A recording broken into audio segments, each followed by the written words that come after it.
જ્ઞાન પ્રાપ્ત કરવાના અનેક અવસરો આપણા જીવનમાં આવતા હોય છે,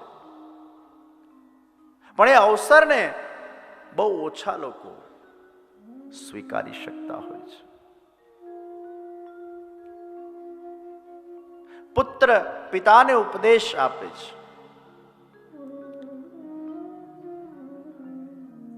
એક પિતાનો એક દીકરો એ દૈવી નીકળ્યો અને બીજો દીકરો એ दुष्ट निकलियो.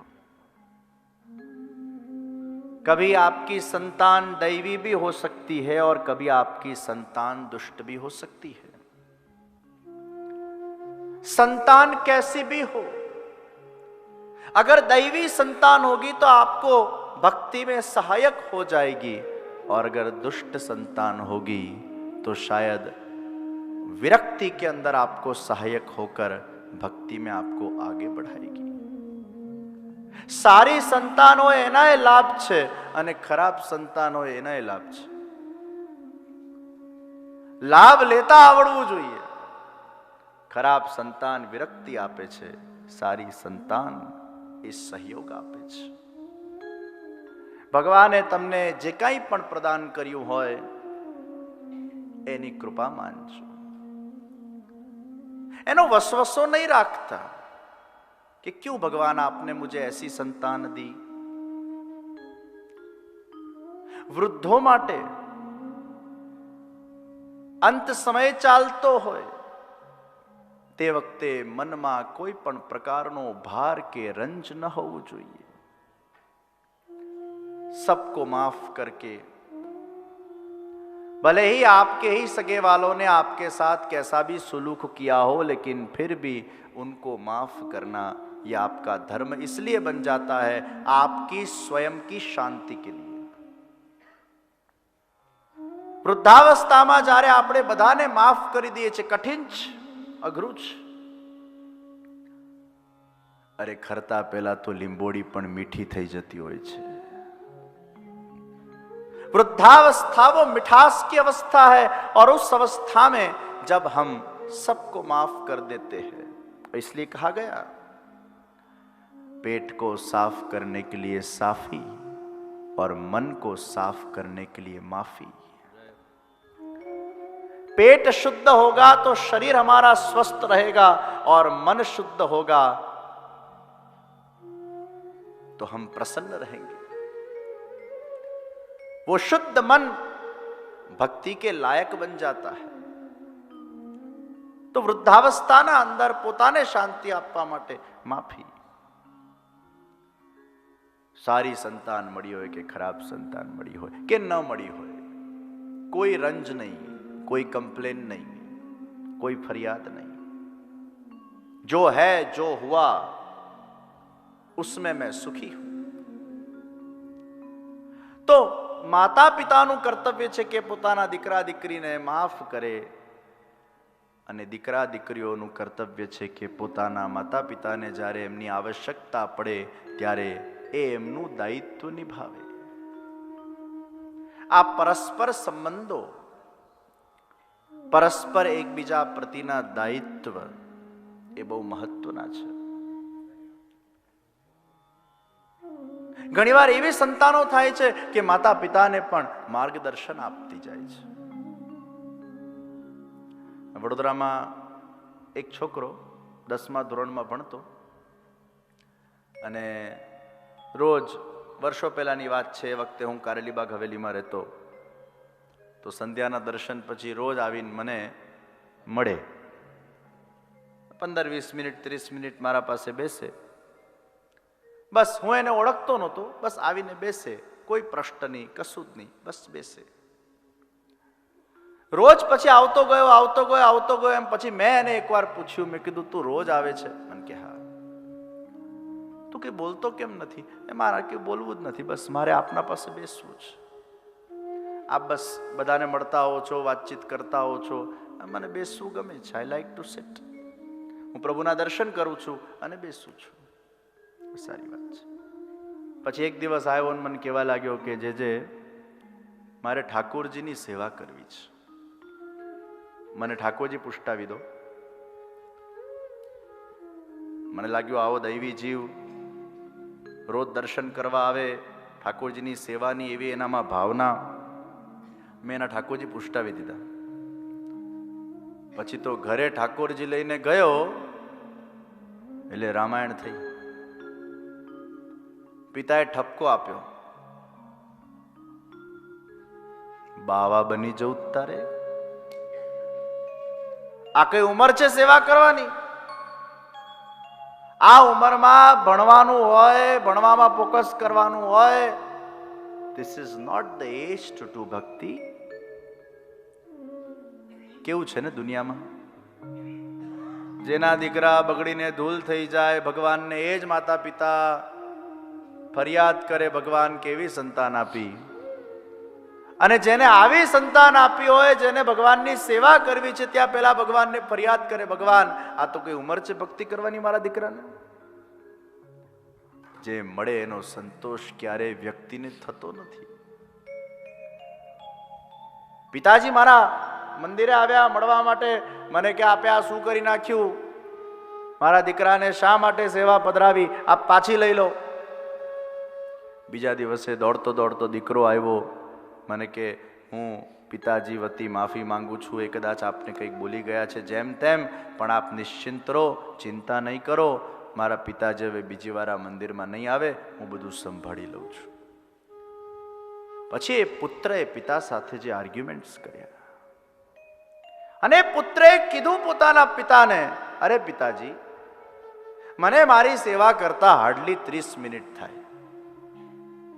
મને રેસ્ટોરન્ટમાં જવાનો શોખ નથી, મને હેંગઆઉટ્સ કરવાનો શોખ નથી, મને રખડવાનો શોખ નથી, મને કોઈ ફ્રેન્ડોના ઘરે જવાનો શોખ નથી, મને કોઈ પાર્ટીઓનો શોખ નથી, મને કોઈ આમ તેમ ટીવી જોવાનો શોખ નથી, મારામાં બીજા કોઈ શોખ નથી. મારો એક જ શોખ છે, 30 મિનિટ મારા ઠાકોરજીની ભાવથી સેવા કરવી. એમાં તમને શું વાંધો છે? શું 24 કલાક બધા લોકો ભણભણ જ કરતા હોય છે? કેટલો આમ તેમ સમય છોકરાઓ વ્યતીત કરી નાખતા હોય છે. મને કોઈ મટીરિયલિસ્ટિક વિષયમાં રસ નથી, મને બસ આમાં જ રસ છે, મારો આમાં જ ભાવ છે, આમાં જ ઉત્સાહ છે, મને આપ કરવા દો. પિતાજીની આંખો ખુલી, વાત સાચી છે દીકરાની, બીજા કોઈ વિષયમાં એને રસ નથી, બસ આમાં જ રસ છે, તો આમાં કેમ સહયોગ ના આપવો? પછી તો ઠાકોરજીની એવી કૃપા થઈ, ઘણા વર્ષો થઈ ગયા ઠાકોરજીની સેવા કરે છે, અને હવે એ દીકરાના સેવાના પ્રતાપે પિતાનું હૃદય દ્રવીભૂત બની ગયું. હવે જ્યારે દીકરો કદાચ બહાર જાય છે તો પિતાશ્રી સેવા કરે છે. એ દીકરાના કારણે પિતામાં પરિવર્તન આવી ગયું. અને હવે મને પિતાશ્રી મળે એટલે મને કે જે બહુ સારું થયું, આપે આ ઠાકોરજીની સેવા પધરાવી દીધી, અમે તો ધન્ય બની ગયા, ધનભાગ અમારું, અમારા ઘરે પ્રભુ પધાર્યા, અમારું ઘર ઘર નહીં, આ ઘર અમારું વૃંદાવન વ્રજભૂમિ બની ગયું. ऐसी भी संतान होती है जो अपने माता पिता को मार्गदर्शन दे जाती है और उनको अध्यात्म के पथ के ऊपर आगे बढ़ने में प्रोत्साहित करके जाती है. આવી વિરલ સંતાનો હોય છે. અને એટલે જ આ તો વાત નીકળે એટલે આપ સર્વને હું કહું છું, આપના ઘર પરિવારમાં અગર કોઈ એકાદ વ્યક્તિ પણ આ રીતે ભગવાનની ભક્તિમાં, ભજનમાં, કીર્તનમાં, સેવનમાં, કથામાં અગર વ્યસ્ત હોય, આ આપનું સદભાગ્ય છે કે આવા પરિવારજનો આપને પ્રાપ્ત થયા છે. એમને સહાયક બનજો, એમને પ્રોત્સાહન આપજો. કદાચ એમના જેવું ના કરી શકો તો એમને હેલ્પફુલ થજો. એમને ટોણા નહીં મારતા, એમને જેમ તેમ અપશબ્દો નહીં કહેતા. ઘણા પતિઓ બિચારી પત્નીઓને એવા ઉતારી પાડે, બહુ મોટી ભગતડી બની ગઈ, બીજું કશું કરવું નથી, આ જ કર્યા કરવું છે આખો દિવસ, તો બીજું કામ કોણ કરશે? હું કરીશ. અગર કોઈનામાં ભક્તિ છે અને અગર એ વ્યક્તિ ભક્તિમાં પ્રવૃત્ત બને છે, કદાચ આપણે ન કરી શકીએ તો એને સહયોગ આપજો, એને પ્રોત્સાહન આપજો. એનાથી ઠાકોરજી બહુ પ્રસન્ન થશે. આપણા શ્યામ સુંદર એ બહુ કૃપાળુ છે, અને જે પોતાના ભક્તોને સહયોગ આપે છે, એ ભક્તોની પ્રસન્નતાનો વિચાર કરે છે, એવા લોકો ઠાકોરજીને બહુ જ પ્રિય છે. ગોકર્ણજીએ પોતાના પિતાને ઉપદેશ આપ્યો. પિતા વનમાં જતા રહ્યા સાધના કરવા માટે, અને તત્પશ્ચાત ધુંધુકારીનું બહુ કરુણ મૃત્યુ થયું. આખી જિંદગી જેને દુષ્કર્મના અંદર, આખી જિંદગી જેને વ્યસનના અંદર, આખી જિંદગી જેને ભોગ વિલાસના અંદર કાઢી નાખી, એવા વ્યક્તિનું મોત કેવું થાય? 5 વેશ્યાઓને જેને પોતાના ઘરમાં પાળી પોસીને સમય વ્યતીત કર્યો જેના સાથે, એ જ વેશ્યા એના મૃત્યુનું કારણ બને છે. સંસારના અંદર ભોગ વિલાસ એ અંતતો ગત્વા વ્યક્તિના જ દુઃખનું કારણ બનતું હોય છે. રાજાના ત્યાંથી બહુ મોટો માલ ચોરી કરીને લાવ્યો, અને પેલી વેશ્યાઓને થયું કે રાજાના સિપાહી આવશે અને આ ધૂંધુકારીને અગર કેદમાં નાખી દેશે તો આ માલે જશે, ધૂંધુકારી જાય તો ઠીક, આપણે ફસાઈશું. એના કરતાં એક કામ કરીએ, આ માલને લૂંટી લઈએ અને આ ધૂંધુકારીને મોતના ઘાટે ઉતારી દઈએ. એને ખૂબ માર મારવામાં આવ્યો, ફાંસો ગળામાં નાખવામાં આવ્યો, ના મર્યો. અંગારાઓ લઈ લઈને એના પર નાખવામાં આવ્યા, અને એને આખા શરીરમાં બળતરા થવા લાગી, અને એમ કરતા કરતા એને એનો શ્વાસ છોડ્યો, ધુંધુકારીનું મૃત્યુ થયું. આ કથા આપણે અનેક વાર સાંભળી છે. મહાપ્રેત બન્યો. ગોકર્ણજી યાત્રા પર હતા, સમાચાર મળ્યા, ગયાજીમાં શ્રાદ્ધ કર્યું, પરંતુ શ્રાદ્ધ કર્યા પછી પણ આ ધુંધુકારીને શાંતિ ન મળી. પાછા પોતાના નિવાસ સ્થાને આવ્યા, અને રાત્રે અલગ અલગ રૂપમાં ધુંધુકારી એમને દેખાતો. એમને ખબર પડી કે આની મુક્તિ થઈ નથી. સવારે સૂરજના સામે જોઈને માર્ગદર્શન પ્રાપ્ત કર્યું, અને સૂર્ય દેવતાએ આજ્ઞા કરી, શ્રીમદ ભાગવતનું અનુષ્ઠાન કરો તો જ આની ગતિ થશે. ધુંધુકારી જેવા દુષ્કર્મી, ભોગવિલાસી, પાપી પ્રેતનો પણ ઉદ્ધાર કરવાનું સામર્થ્ય અને સક્ષમતા એ શ્રીમદ ભાગવતમાં છે. અને ગોકર્ણજીએ શ્રીમદ ભાગવતનું અનુષ્ઠાન શરૂ કર્યું છે. આજના દીકરા દીકરીઓને આપણે ખાસ કહીએ છીએ કે મર્યા પછી વ્યવસ્થિત ક્રિયાક્રમ કરજો. મૃત્યુ પછી નું જીવન એ મહાભયંકર ને કષ્ટદાયી જીવન હોય છે. અને એ વખતે વ્યક્તિ પાસે શરીર નથી હોતું.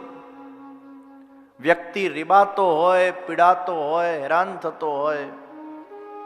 12.5 દિવસ એ પોતાના ઘરે રહે છે, જ્યાં દીવો પ્રગટાવવામાં આવતો હોય છે, ત્યાં આવીને એનું વાસ થાય છે. અને 12.5 દિવસ પછી 13મા દિવસે જ્યારે એનું સપિંડીકરણ કરવામાં આવે છે, ત્યારે એ પિતૃલોકની યાત્રા તરફ આગળ વધે છે. દર મહિનાના શ્રાદ્ધ પૈકી 12 મહિનાના 12 શ્રાદ્ધને એક સાથે જે કરવામાં આવે એને વર્ષી કહેવામાં આવે છે. અને પિતૃલોકની યાત્રા એ બહુ લાંબી છે. મનુષ્યમાંથી પ્રેત, પ્રેતમાંથી પિતૃ, આગળ ભાગવતજીમાં આવશે. ક્રમ મુક્તિ ને સદ્યો મુક્તિનો પ્રકાર. અને એમાં કહેવામાં આવ્યું કે ક્રમ મુક્તિના આધાર પર અગર વ્યક્તિ જાય તો બહુ લાંબી યાત્રા છે. પિતૃલોકમાં જ એના 100 વર્ષ થાય છે. અને એટલે 3 પેઢી સુધીનું શ્રાદ્ધ છે. અને એટલે જ આપણા ધર્મશાસ્ત્ર વારંવાર આપણને કહે છે કે અંત સમયે વાસનાઓ નહીં રાખતા, અંત સમયે બહુ ઈચ્છાઓ નહીં રાખતા, અંત સમયે બહુ અટેચમેન્ટ્સ નહીં રાખતા. અંત સમયે જેટલી વાસનાઓ ભરેલી હશે તમારે પુનઃ યા તો જન્મ લેવું પડશે યા પછી પ્રેત કે પિતૃ યોનિમાં વધુ ને વધુ સમય વ્યતીત કરવો પડશે. આજ મનુષ્ય જીવન છે એમ નથી, એના પછીનું લાંબુ જીવન છે.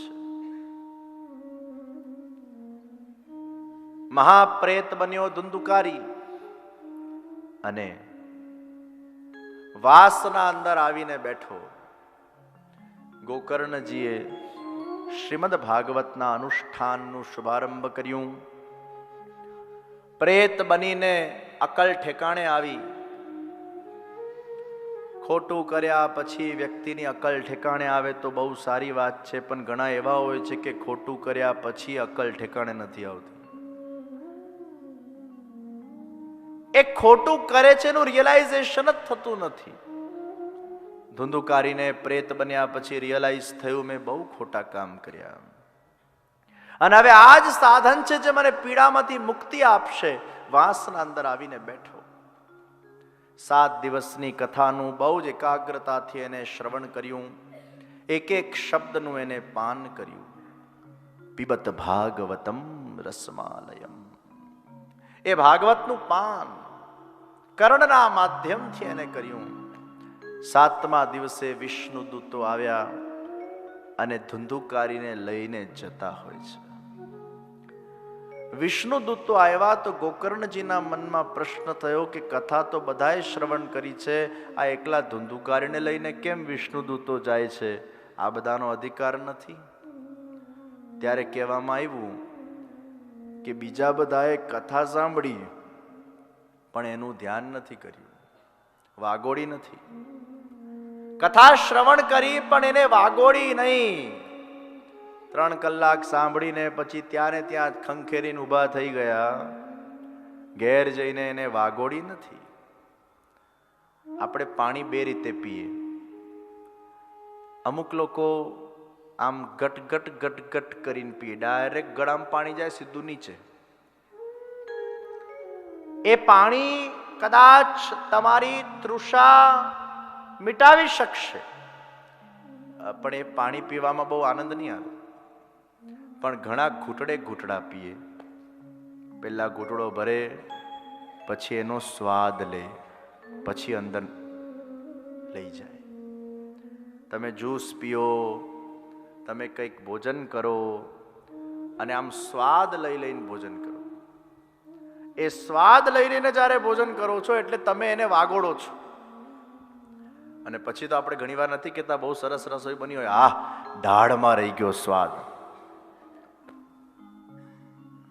ક્યારેક કોઈકની દાળ દેખાય, કોઈકની ઇડલી દેખાય, કોઈકના ખમણ દેખાય કે ખાંડવી દેખાય તો પછી કોઈકની સરસ સામગ્રી બનેલી હોય એ પછી આપણે યાદ કરીએ, વાહ એવું સરસ. ફરાળી થેપલું ખાઓ તમે કુમુદબેનનું.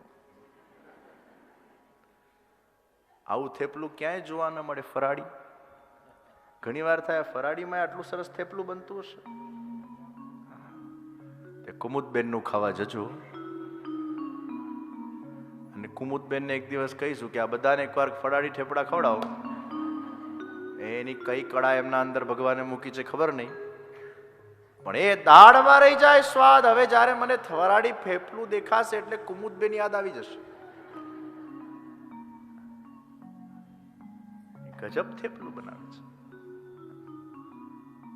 એમના સાથે પછી રેખાબેન હોય, મિલનભાઈ હોય, એના બધા એ મુખિયાજી બધા ભીતરિયા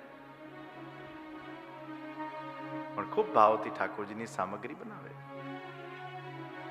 એક કળા, ઘણાના અંદર કળા હોય છે, કેમ બનાવવું, કઈ રીતે બનાવવું. અને અમુકના હાથની અમુક વસ્તુ બહુ સ્વાદિષ્ટ બનતી પણ એક નેચરલ ગિફ્ટ ભગવાને એમને આપ્યા હોય છે. તો ફરાળી થેપલું તો સ્વાદ લઈને જ્યારે તમે ખાઓ એનો એક જુદો જ આનંદ છે. તો ઘણા ગટકી જાય અને ઘણા સ્વાદ લઈને. તો બધાએ ભાગવતજીનું રસપાન તો કર્યું છે પણ વાગોડ્યું નથી. અને એટલે જ ઘરે જઈને એને વાગોડજો. તમે ઘરે જઈને અગર નહીં વાગોડો તો ખંખેરીને ગયા. એટલે 3 કલાક તમે અહીંયા જે બેઠા, આટલું ધૈર્યપૂર્વક અધિક માસના અંદર તમે આટલો સમય કાઢ્યો, અહીંયાથી આટલું પામીને ગયા. આ તો એના જેવું છે, સ્કૂલે ભણીને આવ્યા પછી જો હોમવર્ક ના કરીએ તો, ભણીને આવ્યા પછી જો ટ્યુશન ના કરીએ તો, ભણીને આવ્યા પછી જો રિવિઝન ના કરીએ તો, એમ કથાને આપણે શ્રવણ કર્યા પછી જો એને વાગોડીએ નહીં તો એને વાગોડવા માટે આપણે આંખ બંધ કરીને બેસીને જપ કરતા કરતા, શ્રી કૃષ્ણ શરણમ મમનું જાપ કરતા કરતા એ કથામાં જે કંઈ પણ શ્રવણ કર્યું હોય એને વાગોડો, એનો પુનઃ સ્વાદ લો.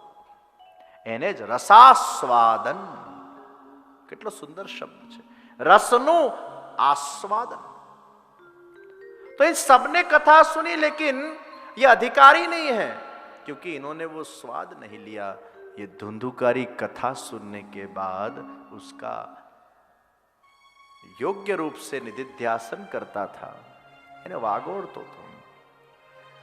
તો પછી ગોકર્ણજીને કહેવામાં આવ્યું, એક કામ કરો, બીજી વાર પાછું કરો કથા, તો આ બધાનો પણ ઉદ્ધાર થઈ જાય. અને પછી અમે બધા વિમાનો મોકલી આપીએ ઉપરથી. વિમાનોની ક્યાં કમી છે? એ જમાનામાં વિમાનોની કમી નથી, જેમ આજના જમાનામાં કમી નથી. There are so many flights. પણ એ ભગવાનના વિમાનમાં ભગવાનની ઈચ્છા વગર, ભગવાન દ્વારા જેને વિઝા અપાયા હોય એ જ બેસી શકે, એના ઈચ્છા વગર કોઈ બેસી ન શકે. બીજી વાર કથાનું આયોજન થયું અને બીજી વાર પછી બધાએ ભાવપૂર્વક કથાને શ્રવણ કરી અને એનું નિધિધ્યાસન કર્યું અને બધા જ ભગવાનના ધામના અધિકારી બન્યા. ક્યાંક મેં સાંભળ્યું હતું, કોઈકે બહુ સરસ આ વિષયનું વિવેચન કર્યું હતું કે મનુષ્ય જીવનમાં પણ આપણે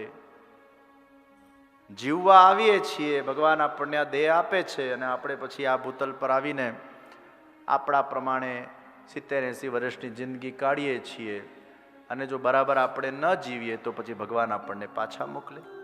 સ્વાભાવિક છે. એકવાર એક ગાયક ગાતો હતો, એવો ભાવથી ગાતો હતો. પછીનું ગાયન પત્યું ને પછી ઓડિયન્સમાંથી બધા લોકો બોલવા લાગ્યા, વન્સ મોર, વન્સ મોર, વન્સ મોર. એટલે વળી પાછા એને ફરી એક ગાયું, વન્સ મોર, ફરી ગાયું, વન્સ મોર, ફરી ગાયું, વન્સ મોર, ફરી ગાયું, વન્સ. 7 વાર. ગાયક કંટાળ્યો કે અલા તમે બધા કેવા ઓડિયન્સ છો યાર, એક ને એક ભજન મારા પાસે ગવડાવું છું, આટલા બધા ભજનોનું લિસ્ટ લઈને આવ્યો છું, કંઈક મને નવું તો. વન્સ મોર, વન્સ મોર. ઓડિયન્સમાંથી એક જણો ઊભો થઈને બોલ્યો, તું જ્યાં સુધી બરાબર નહીં ગાય ને વન્સ મોર અમે બોલતા જઈશું. ક્યાં કરે તું બરાબર ગાતે નહીં હો. મને એમ લાગે છે કે આપણને ભગવાન આ ભૂતલ પર મોકલે અને પછી આપણે બરાબર જીવીને ના આવીએ, ઉપર જઈએ પાછા, એટલે ભગવાન કહે છે વન્સ મોર, જાઓ. વળી પાછા વન્સ મોર. 70-80 વર્ષ સમાપ્ત કર્યા પછી ઈશ્વર આપણને પાછા ને પાછા નીચે ધકેલ્યા જ કરે. એમાં પાછું નક્કી ના હોય નરેન્દ્રભાઈ કે પુરુષ જ બનાવીને મોકલે કે સ્ત્રી બનાવીને મોકલે કે પશુ બનાવીને મોકલે. આપણે પુરુષ બન્યા એટલે વળી પાછા બીજા જન્મમાં પુરુષ જ બનશું એવું કંઈ નક્કી નથી. એ તો પછી સ્ત્રીએ બની જઈએ, વળી પશુએ બની જઈએ, એનું કંઈ ધારાધોરણ નથી. ઈશ્વર પાસે તો કેટલું બધું સ્ટોકમાં મટીરિયલ પડેલું છે, કંઈ પણ નાખીને મોકલી આપે, જા. इतने सारे रूप भगवान के पास है, कोई भी रूप आपको दे देंगे तो निश्चित 84 લાખ યોની પછી આપણને મનુષ્ય દેહ મળે છે, પણ મનુષ્ય દેહ મળ્યા પછી પાછું પશુ દેહ નહીં મળે એની કોઈ ગેરંટી નથી. એ મળી શકે છે, ભાગવતજીમાં આગળ આવશે. વન્સ મોર કરતા કરતા એમને એમ જીવન આપણું વ્યતીત થઈ જાય છે. ફેરાઓના ફેરાઓ આપણા પૂરા થઈ જાય છે, આપણી અકલ ઠેકાણે નથી. એવી સ્ટ્રોંગ માયા છે ભગવાનની, છેક સુધી આપણને છોડાવતી નથી. શ્રી પ્રભુને પ્યારા શ્રી યમુનાજીના લાડીલા એવા રસિક સત્સંગી વૈષ્ણવોને જે શ્રીના આ વચનામૃત ગમ્યા હોય તો આ વિડીયોને લાઈક કરજો, શેર કરજો અને કમેન્ટ બોક્સમાં જય શ્રી કૃષ્ણ જરૂર લખજો. અને અમારી ચેનલ શ્રી વલ્લભ સત્સંગને સબસ્ક્રાઈબ કરવાનું ભૂલશો નહીં. સર્વે વહાલા વૈષ્ણવોને ભાવથી જય શ્રી કૃષ્ણ.